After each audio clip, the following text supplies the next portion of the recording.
अल्हम्दुलिल्लाह अल्हम्दुलिल्लाहि वकफ़ा वस्सलातु वस्सलामु अला सय्यिदिल अंबिया अम्मा बाद औज़ु बिल्लाहि समीइल अलीम मिनश शैतानिर रजीम बिस्मिल्लाहिर रहमानिर रहीम फस्बिर कमा सबर उलुल अज़्मि मिनर रुसुलि वला तस्तअजिल लहुम कअन्नहुम यौम यरौना मा युअदूना लम यल्बसू इल्ला साअतम मिनन नहार बलागुन फहल युहलकु इल्लल कौमुल फासिकून। सदक़ल्लाहुल अज़ीम। हर किस्म की हम्दो सना, तारीफ़, तौसीफ़, बड़ाई, किबरियाई अल्लाह रब्बुल आलमीन के लिए, जो सारे जहानों का खालिक व मालिक और परवरदिगार है।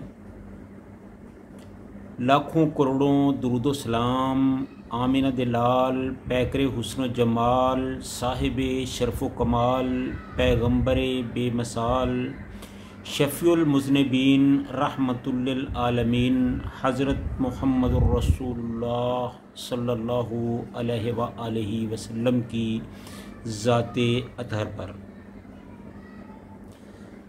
तो नाज़रीन, ये जो मैंने आपके सामने आयत तिलावत की है, ये सूरह अल अहकाफ की आखिरी आयत है। इसमें अल्लाह रब्बुल इज़्ज़त ने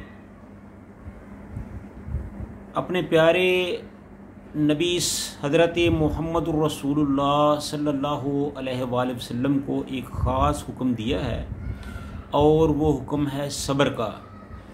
क्योंकि सब्र जो है वो नबियों का हथियार होता है, सब्र ही तमाम मसाइल का हल होता है, और नबियों को ख़ुसूसन सब्र की तलकीन की जाती है। फरमाया फस्बिर कमा सबर, ए नबी सल्लल्लाहु अलैहि वसल्लम, बस सब्र करो जिस तरह सब्र किया उलुल अज़्मि मिनर रुसुली, जिस तरह आली हिम्मत पैगंबरों और रसूलों ने सब्र किया। यानी आप भी उसी तरह सब्र करो जिस तरह आपसे पहले तमाम बड़े बड़े पैगंबरों ने सब्र किया। वला तस्ताजिल लहुम, और इन काफरों के लिए अज़ाब में जल्दी ना कीजिए।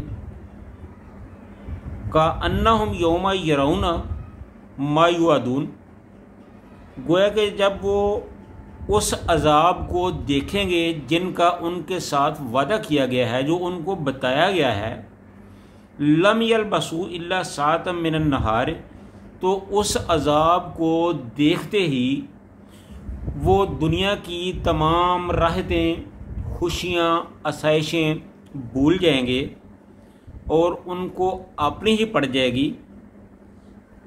लम यल्बसू इल्ला साअतम मिनन नहार, वो कहेंगे कि हम तो जैसे दुनिया पर गए ही ना थे, हम तो दुनिया पर सिर्फ दिन की कुछ एक आध घड़ी ही ठहरे हैं, इससे ज़्यादा हम दुनिया में नहीं ठहरे। क्योंकि अज़ाब की शिद्दत, तलखी और सख्ती ही ऐसी होगी कि उस वक़्त आदमी को हर चीज़ जो है वो भूल जाएगी।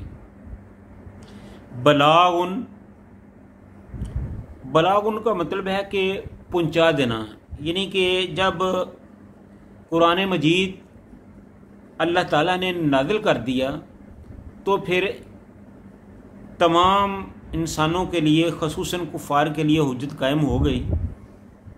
अब इसके बाद उनके पास कोई बहाना नहीं है, वो नहीं कह सकते कि हम तक हक़ नहीं पहुंचा। फ़हल युहलकु इल्लल कौमुल फासिकून, तो इस तरह उस दिन तमाम कुफ़ार को हलाक कर दिया जाएगा। यानी इस फ़हल युहलकु से मुराद ये है कि उनको उस दिन अज़ाब से दुचार कर दिया जाएगा। अब इसका जो आम तर्जुमा है वो तो इस तरह है कि बस सब्र करो जिस तरह पुख्ता इरादे वाले रसूलों ने किया, और इन काफरों के लिए जल्दी अजाब की जल्दी का मुतालबा न करो। जिस दिन ये इस अजाब को देखेंगे जिनका उनसे वादा किया गया है, तो गोया वो दिन की एक घड़ी के सिवा नहीं रहे। वो ये अपने दिल में ख्याल करेंगे कि वो दुनिया पर सिर्फ दिन की एक घड़ी के सिवा नहीं रहे। और ये पहुँचा देना है, फिर क्या नाफरमान लोगों के सिवा कोई और हलाक किया जाएगा। यानी कि नाफरमान लोगों की उस दिन हलाकत ही हलाकत है। अब इसकी तफसील और तफसीर कुछ इस तरह है कि अल्लाह ताला ने तौहीद, रिसालत और क़यामत के दलाइल को साबित करने और कुफ़ार की शहादत का जवाब देने के बाद रसूलुल्लाह सल्लल्लाहु अलैहि वसल्लम को सब्र व इस्तिकामत की नसीहत फरमाई है, क्योंकि आपको दावत अल्लाह के जवाब में कुफ़ार की बदज़बानी, इस्तिहज़ा, मजाक, बद इखलाकी, अज़ियत रसानी, उससे शदीद कल्क और सख्त परेशानी और तकलीफ़ होती थी। इसलिए फरमाया कि नबी सल्लल्लाहु अलैहि वसल्लम जिस तरह पुख्ता इरादे और मजबूत अज़्म व हिम्मत वाले रसूलों ने सब्र किया, आप भी सब्र करें। और इन पैगंबरों से जो पुख्ता अज़म वाले पैगंबर हैं, उनसे मुराद नूह अलैहिस्सलाम, इब्राहीम अलैहिस्सलाम, मूसा अलैहिस्सलाम, ईसा अलैहिस्सलाम और उनके बाद ख़ुद रसूलुल्लाह सल्लल्लाहु अलैहि वसल्लम हैं। तो इसके बाद अल्लाह ताला ने रसूलुल्लाह सल्लल्लाहु अलैहि वसल्लम को एक और मशवरा दिया कि वला तस्तअजिल लहुम, कि इन कुफ़ार के लिए अजाब की जल्दी न कीजिए। ये जो अजाब का वक़्त है, इसका फ़ैसला अल्लाह ताला ने अपने यहाँ मुकर्रर कर रखा है, एक टाइम मुकर्रर कर रखा है। ये ना तो उससे पहले आ सकता है ना उसके बाद आएगा, यानी या ना पहले आएगा ना लेट होगा। उसका एक टाइम अल्लाह के यहाँ मुकर्रर है, वो अपने टाइम पर ही होकर रहेगा। तो वैसे भी जो अंबिया होते हैं वो अजाब की जल्दी नहीं करते, बल्कि अपनी उम्मत की हदायत के लिए ही दुआ करते हैं। का अन्नहुम यौमा यरौना मा युअदून, तो जब वो काफिर उस दिन अल्लाह के उस अजाब को देखेंगे जिनसे उनको डराया जाता था, जिनका उनसे वादा किया गया था। वादे से मुराद ये है कि उनको कहा जाता था कि अगर तुमने अल्लाह के अहकाम को ना माना, रसूलुल्लाह सल्लल्लाहु अलैहि वसल्लम के फरमान को ना माना, तो फिर तुम इस अजाब से दोचार कर दिए जाओगे। तो इस अजाब को जब वो अपनी आंखों से देखेंगे तो फिर उनका सारा गरूर, तकब्बर और अकड़ जो है वो निकल जाएगी।